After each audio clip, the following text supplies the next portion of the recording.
Welcome to the IVM Podcast Network. I had a bad dream the other night. I dreamed I was in a desert and I had been there for a week without food or water. I was hungry, I was thirsty, I was craving for social media because my phone battery had also died a week ago. But all around me there was only an expanse of sand. The blistering desert wind burnt my skin. The soles of my foot felt like leather. And just as the sun radiated heat, my throat radiated pain. I needed water. Just then, in the distance, I saw a stall. A stall in the middle of the desert? I ran towards the stall. Or rather, I stumbled towards the stall, like a kid in a sack race in school. I reached the stall and there was a sign on it that said, "The Right to Water Act, India." RTW. But there was no one in the stall. There was no attendant. There were no bottles of water. It was empty. The wind was howling, and for a few moments, I got down on my knees and howled with the wind. And then, I pulled out a plank of wood from the stall and started eating it. Welcome to The Seen and the Unseen, our weekly podcast on economics, politics, and behavioral science. Please welcome your host, Amit Varma. Welcome to The Seen and the Unseen, my weekly podcast on the seen and unseen effects of public policy. My topic for discussion today is the Right to Education Act.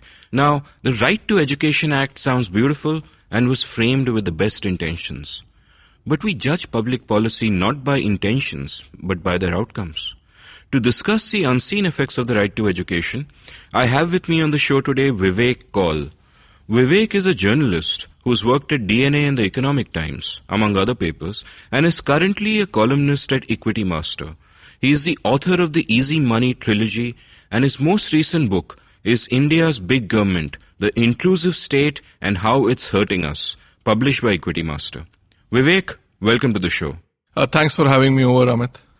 Vivek, just by the name of it, the right to education sounds so wonderful. What's wrong with it?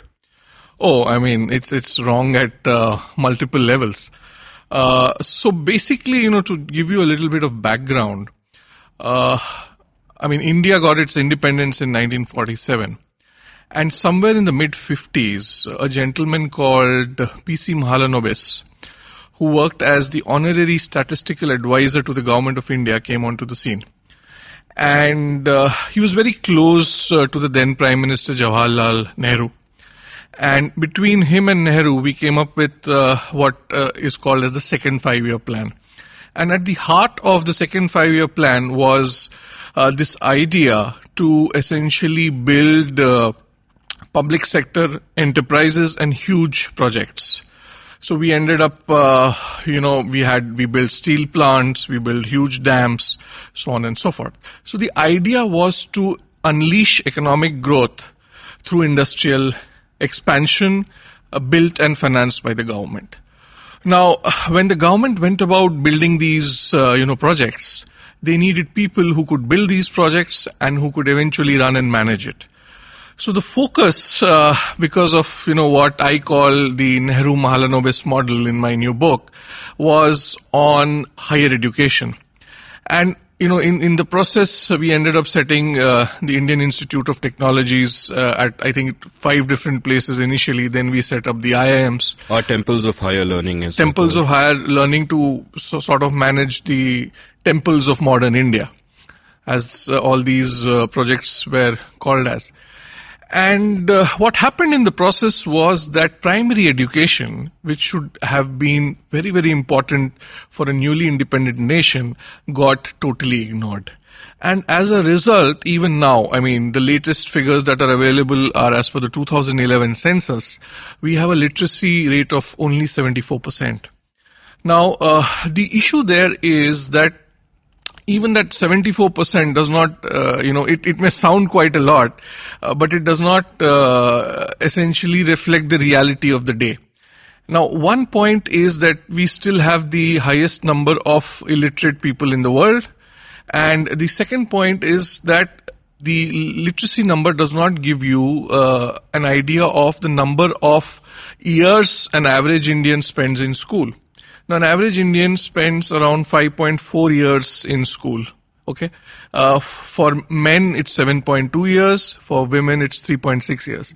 So an average Indian essentially studies up until what we call the primary level, class 5th, class 4th. And all this is because of the Nehru-Mahalanobis model, which concentrated on only higher education. The other point is that we still have around 28 crore illiterate people, which is the highest in the world when it comes to, absolute numbers. And it is really a shame that, 70 years after independence, so many people continue to be illiterate. Now, somewhere, at the turn of the century, the politicians of this country rightly realized that primary education needs to be encouraged, and things which have gone wrong for so long need to be corrected. So over a period of time between 2002 and 2009, the parliament ended up passing the right to education, and right to education came into full force on April 1st, 2010. Now, it essentially makes right to education a fundamental right, and free and compulsory education needs to be made available to children, or rather, individuals between the age of 6 and 14 at a neighborhood school. Now, this is the basic premise.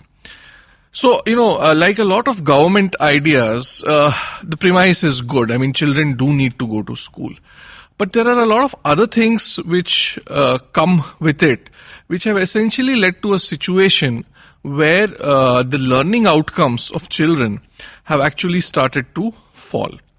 Now, if I may sort of give you some data here from my book, in 2010, 48% of children in standard 3 could read at least standard 1 text. Okay, that is not a great number to have. But even that by 2014 had fallen to around 40.3%. Okay. And similarly, if you look at, other learning outcomes, the ability to do math, which has fallen dramatically, or the ability to read a single sentence in English. So all these learning outcomes have come down. And the funny thing is that they have come down much more dramatically in case of government schools run by this, primarily the state governments. Now, why has this happened is a question worth asking. Before we get to that, I just want to rewind a bit to talk about the journey which brought us to the RTE. So I used to write a fair bit about education maybe a decade ago before the RTE, and learning outcomes were absolutely abysmal back then. And there were a number of reasons for that, ways in which the government had messed up. And it doesn't just have to do with not giving primary education enough importance, but the way the whole education system was structured. I mean, we have a Seen and the Unseen episode with Parth Shah. So if you go into our archives, you can check that out.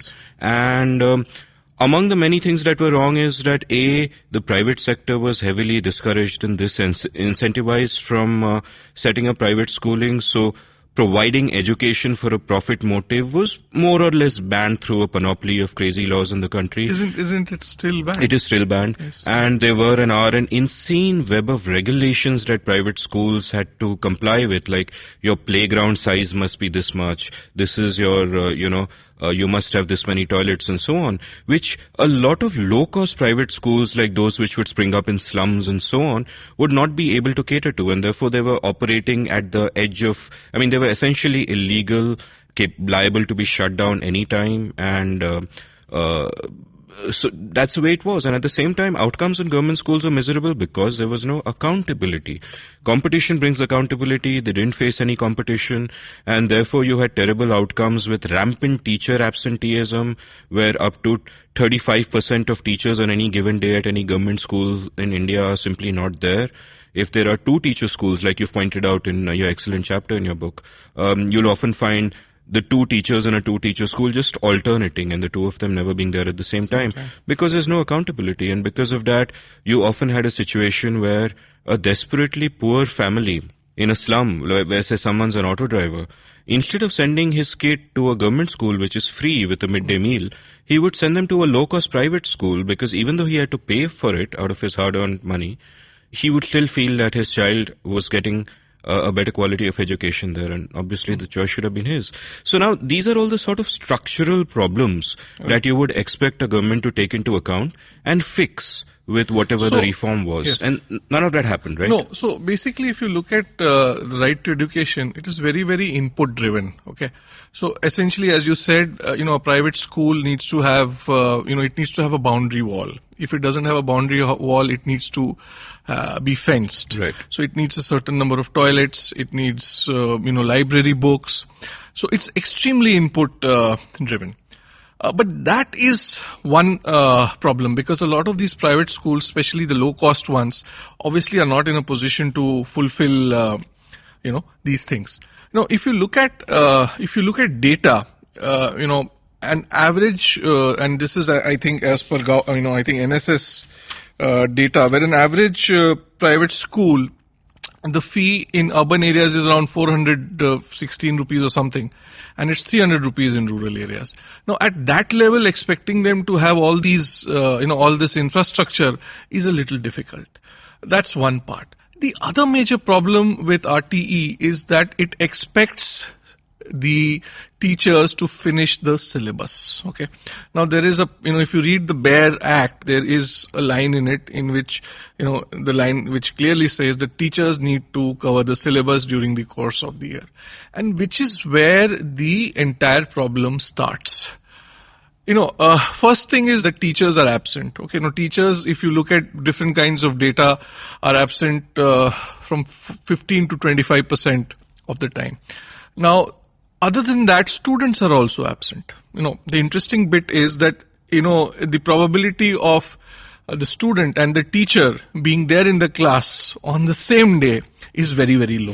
So students are also absent. 35% is the average rate. And students, and it's like a chicken and egg story. So students, why are students absent? I mean, there is research that's been done in that area as well. Students are absent because teachers are absent. That's right. One reason. The other reason is that, schools are not in the neighborhood, or there is some work at home. If someone is ill, if a man in a family is ill, then the boy who goes to school is then sent to the field. If a woman is ill, then the girl is not sent to school, she's sent into the kitchen. And what is also, problematic is that the entire focus of teaching in India is in and around rote learning. Okay.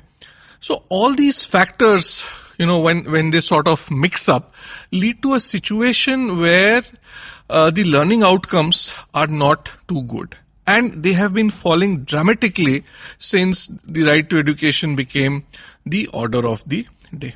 Now, the interesting thing is, a few years back, I happened to interview this gentleman called Abhijit Banerjee. And then I also heard him speak at a literature festival. Who's written the book Poor Economics? Poor Economics. I mean, he and his now his wife Esther Duflo wrote the book Poor Economics. They are both economists at the Massachusetts Institute of Technology.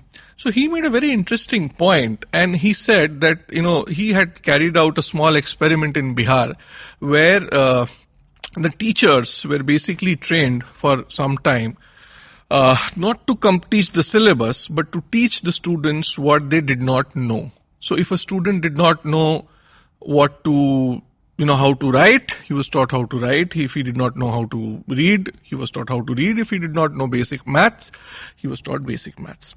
And over a period of time, the results were very, very good. The students who were sort of laggards caught up with the students who were doing well.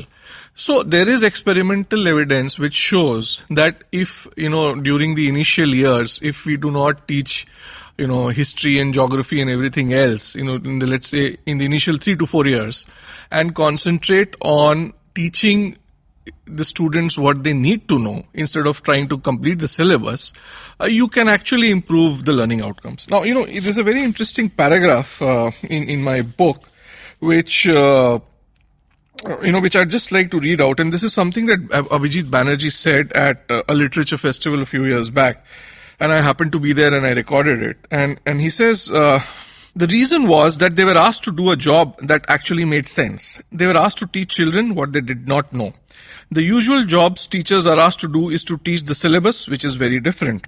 Under the Right to Education Act, every year you are supposed to cover the syllabus. As I said, it doesn't matter whether the children understand anything. Think of all the standard 4 children who can't read.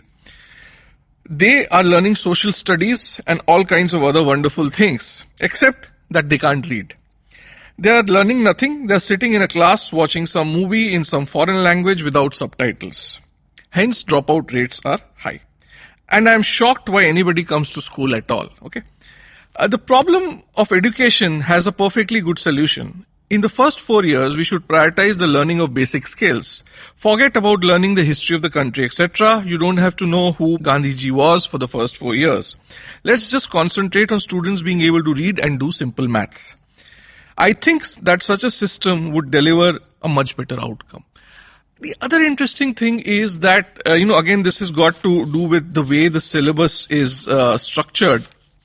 That, when a student joins standard 1, when the RTE actually comes in, he doesn't come from a very text-heavy environment, okay? The chances are that his parents are illiterate, his or her parents are illiterate, or they perhaps barely went to school.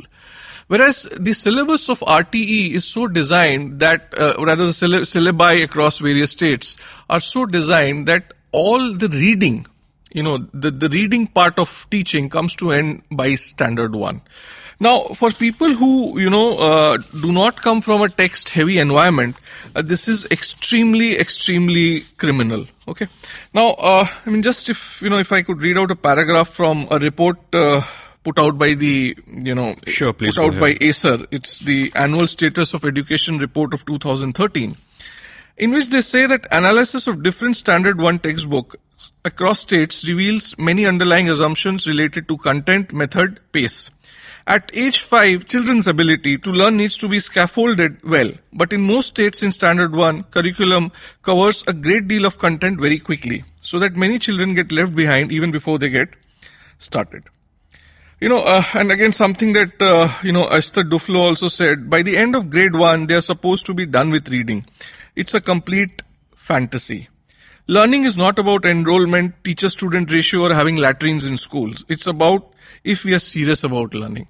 And the entire, the way our education system is structured and the way the right to education is structured, the focus is clearly not on learning. It's on completing the syllabus.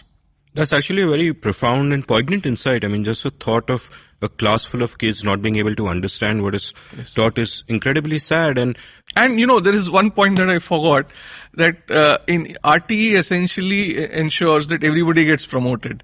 So, here you are, you probably don't, know even how to read, but because there are no exams, you've reached class 5 or class 6. Which is not doing a favor to the kid. Which is not doing favor to the kid. Stopping him from learning and one day he has to write exams. Yeah. What will he do on that day? And that's right. Why the dropout rates are. And it also, I think, has enormous issues of self-esteem on the poor kids who have to go through this without understanding. In fact, very, some time back, I was at the passport office. I got my passport made some 7-8 months back. And I had a very,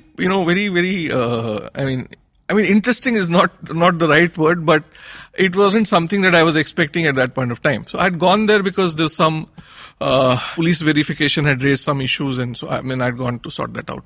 And there's this well-dressed guy wearing a pair of sunglasses and has a smartphone in his hand, going around requesting something to people, and everybody asked him to sort of go away. And then he finally came to me, and I realized that essentially what he was asking was, asking people to write an application. There was a certain problem in his passport application, and an application, needed to be written explaining as to what the scene was. And nobody was willing to do it for him. So I said, क्या problem क्या है?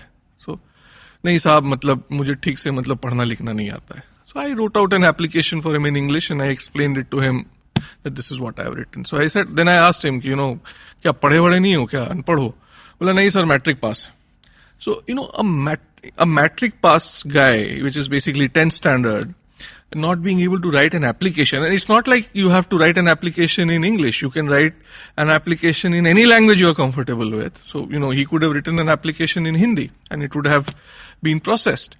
Now, and obviously, this is a one-off example, but, a guy who's passed his 10th standard and cannot put together an application, that is really a very sad reflection of our education scenario. It's illustrative. And just going back to the whole thing of syllabi and the way the education curriculum is designed in a top-down way from the center seems to me a big failing. What I would imagine would work best is if you just allow the market to function the way it should, where you have inputs and natural feedback from parents, and accordingly schools spring up to satisfy those specific demands. Yes, so basically, what the problem is that we have always tried to address issues from the supply side and not from the demand side. Absolutely. Now, from the demand side, how would things work? Things would work if there is some competition between schools to attract kids, right? And that would work if, instead of having free schools, free government schools, we would have a sort of a voucher-based system wherein, we give cash or, vouchers. Where schools have to compete. And, so it will be very obvious, there will be data for parents to see as to where students are doing well. And then accordingly they would, try and get their children admitted in those schools. And then those schools would get the money that the parents have. But, obviously nothing of that sort is really going to happen anytime soon. So, I knew the education system was broken, but what has come as an insight to me in this conversation was just that one aspect of the RTE, the insistence that teachers have to finish their curriculums and that there are no exams for kids to go ahead, can have such a drastically bad impact on learning outcomes and actually cause many people to drop out more than they otherwise would. What are the other sort of unseen effects of the RTI? It's a mammoth. So, yes, law. it is. The other unseen effect is, between, in the period of 10 years to 2015, close to 10 crore individuals have passed out of the Indian education system who cannot, do basic reading, writing or some amount of basic maths.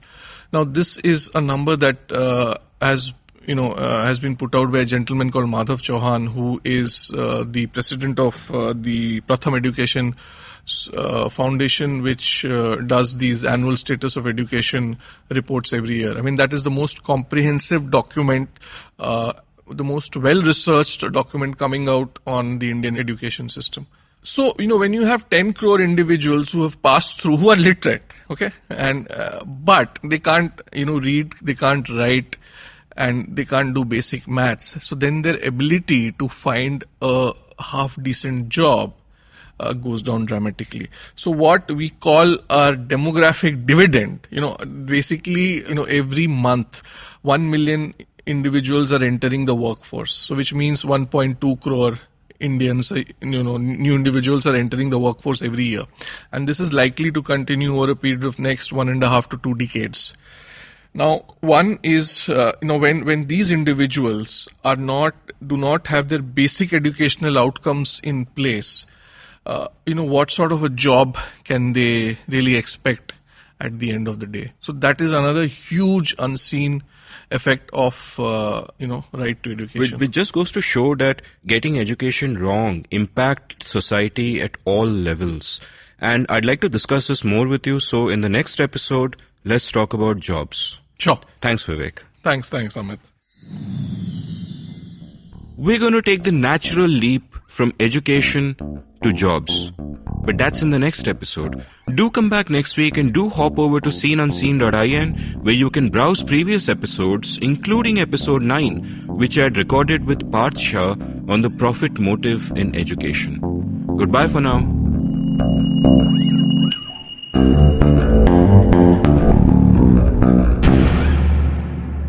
Next week on The Seen and the Unseen, Amit Varma will be talking to Vivek Kaul about jobs.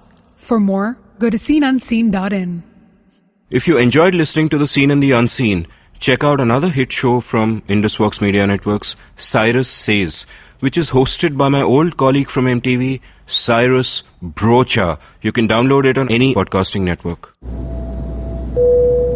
Good evening, ladies and gentlemen. This is your captain speaking. Sorry to say, but there's been a slight delay due to the apocalypse having suddenly begun. As you can see, there's death, destruction, and chaos taking place all around us. But don't you worry, food and drinks will be served shortly, and I would recommend checking out IVM Podcasts to get some of your favorite Indian podcasts. We'll keep you going till this whole thing blows over. Thank you.